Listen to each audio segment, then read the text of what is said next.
உலகத்தில் நமக்கு சர்வ நிச்சயமாக தெரிந்த உண்மை எது? தாய், அவள் மட்டுமே. இன்ன தாயின் வயிற்றில் பிறந்தோம் என்பதை மட்டுமே நாம் அறிவோம். தாய் காட்டித்தான் தகப்பனை அறிவோம். தகப்பன் கொண்டு போய் உட்கார வைத்து ஹரி நமத்து சிந்தம் என்று எழுதச் சொல்லும் போதுதான் நாம் குருவை அறிவோம். அன்பே கடவுள், அறிவே தெய்வம் என்று குரு சொல்லிக் கொடுத்த பின்னாலேதான் நாம் தெய்வத்தை அறிவோம். அதனாலேதான் சுருக்கமாக 4 சொற்களை வைத்து மாதா, பிதா, குரு, தெய்வம் என்று சொன்னார்கள். இந்த 4 வரிசையிலே சர்வ நிச்சயமாக நமக்கு தெரிந்த ஒரே உண்மை மாதா, சந்தேகத்துக்கு இடமாக இருப்பது தெய்வம்.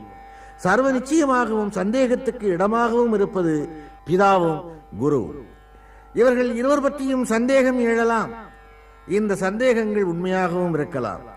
தெய்வம் முழுக்க சந்தேகத்துக்குரியது, ஆனால் அடையும் போது அது முழுக்க உண்மையானது.